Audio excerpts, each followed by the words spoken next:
అనే తేడా మనుషులకే కానీ మనం బ్రతకడానికి ఉపయోగపడే గాలికి కానీ నీరుకు కానీ లేవు. ఇదే విషయాన్ని మన ముందుకు పాటగా తీసుకొచ్చేస్తుంది సాయికా బీర్వల్, గాలికి కులమేది అంటూ.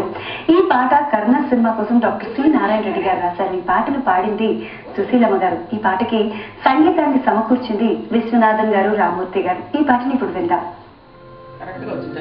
గాలికి కులమేది,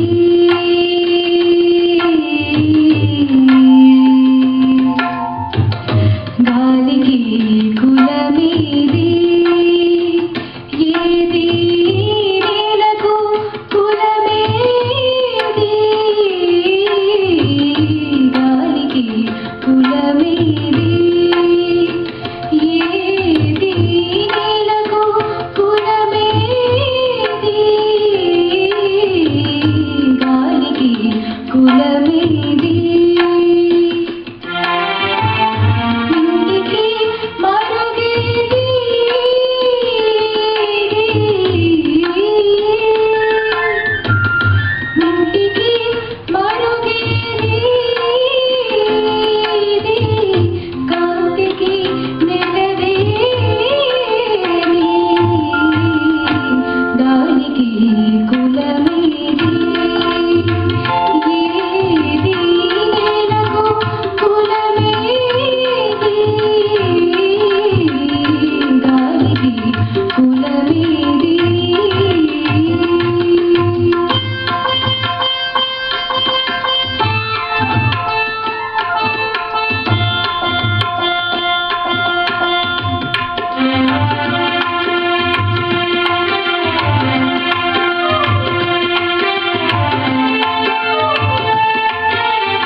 పాటతో వచ్చావు, మరి ఈ పాట ఎలా ఉందో సార్ని అడిగి తెలుసుకుందాం.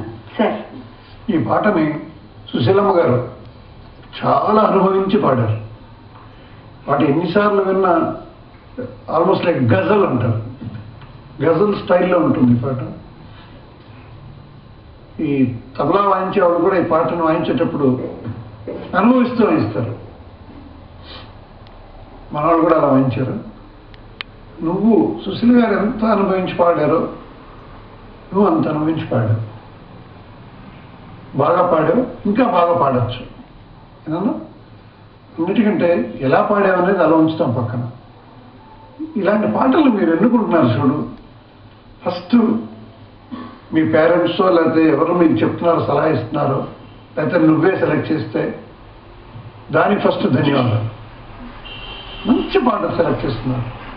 ఈ పాటను ఎక్స్పెక్ట్ చేయలేదు. మన ప్రోగ్రాంలో ఈ పాట ఉంటుందని నేను అనుకోలేదు. ఈ పాట ఇంక్లూడ్ చేసినందుకు చాలా థ్యాంక్స్ నీకు. Thank you sir. Thank you so much sir. Gangadhar sir, మీరు చెప్పండి, సాయిక ఎలా పడింది? సాయిక బ్రహ్మాండం. Thank you sir. ఇందాక చెప్పినట్టు మనం ఏ భాష మాట్లాడుతున్నామో అది మన గౌరవాన్ని తెస్తుంది. ఏ పాట ఎంచుకున్నామో అది కూడా మన గౌరవాన్ని ఇనుమడింపు చేస్తుంది. మన మాట వల్లే గౌరవిస్తారు, మనం పాట ఎంచుకున్న సాహిత్యం వల్లే మనం గౌరవిస్తారు. అలాంటి నారాయణ రెడ్డి గారు సమదృష్టితో రాసే మహాత్ముడు. ఇందాక ప్రారంభంలో చెప్పినట్టు ద్వంద్వార్థాలు రాసే అవకాశం ఉండి కూడా వాటి జోలికి వెళ్లకుండా కవి అంటే ఈయన, ఆదర్శవంతుడంటే ఈయన అనేట్టుగా రచనలు సాగించిన మహానుభావుడు. కురుక్షేత్రంలో రాజు కొలువులోకి వచ్చినప్పుడు ఆ విలువిద్యలో నువ్వు అసలు నీ కులం ఏమిటి, ఈ క్యాస్టిజం అప్పటి నుంచి నీ కులం ఏమిటి అని అడిగినప్పుడు కర్ణుడు బాధపడితే దుర్యోధనుడు అర్ధరాజ్యం ఇచ్చి గౌరవిస్తే ఆ బాధపడ్డప్పుడు కర్ణుడి భార్య చెబుతుంది, ఓదారుస్తుంది. ఆ సన్నివేశంలో, ఆ సందర్భంలో ఈ పాట దాన్ని చాలా చాలా శృతిశుద్ధంగా చాలా అద్భుతంగా పాడాడు. అయితే తీసుకునే గొప్ప వాళ్ళ లక్షణాలు ఎలా ఉంటాయంటే చిన్న చిన్న పనులు చేయరువాడు. చాలా ఒక పెద్ద పని చేసి పెద్ద పని ఎత్తుకుని దాని చుట్టూతా తిరుగుతూ ఒక లైఫ్ అంతా దానికోసం. నువ్వు సెలెక్ట్ చేసుకున్న పాట ఇందా గురువు గారు చెప్పినట్టుగా ఇది మామూలు పాట కాదు. పాడుతా తీగ చల్లగా అనే పాటలో గమకాలే ఉండవు. అది తీసుకునేవాడు గొప్ప పాట. శివశంకర్ తీసుకుని దాని అంతే చూద్దాం.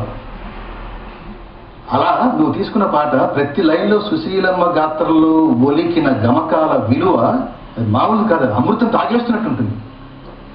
నువ్వు అయితే దీంట్లో ఈ గమకాలంలో నువ్వు రాణించాలనుకుంటే ఇంకా ఎక్కువ కృషి చేయాలి. నువ్వు గాలికి కులమేది, ఏది నేలకు కులమేది అని ఒకసారి శృతి ఇవ్వండి. నేలకు కులమేది గాలికి. ఈ గమకంలో స్పష్టత ఉండాలి. ఏది నేలకు కులమేది గాలికి కులమేది.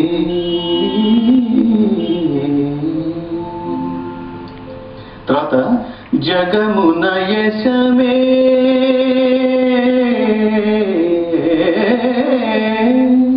అంటుంది. కాబట్టి అది ఏదో అలికేసినట్టుగా అనేసేయకుండా అది క్లారిటీ ఉంటే నీకు అక్షరం నీకు ఇచ్చే విలువ కంటే కూడా స్వరం నీకు ఇచ్చే విలువ, గమకం నీకు ఇచ్చే విలువ, నిలబెట్టే స్టేజ్ అది చాలా అద్భుతమైంది. సో దాంట్లో కూడా నువ్వు పరిశ్రమిస్తావని మనస్ఫూర్తిగా కోరుకుంటున్నా. ఈ సినిమా పాట పాడుతున్నారు అని తెలుసు, కానీ ఈ సినిమాకి ఇంత బ్యాక్గ్రౌండ్ ఉంది, ఈ విషయంగా పాడుతున్నారు అనే విషయం నిజంగా తెలీదు. చాలా మంది ప్రేక్షకులకు కూడా తెలియకుండా వచ్చిన, అలాగే తెలిసిన వాళ్ళైతే ఓకే, తెలియని వాళ్ళు తెలుసుకున్నారు. థ్యాంక్ యూ సో మచ్ అండి.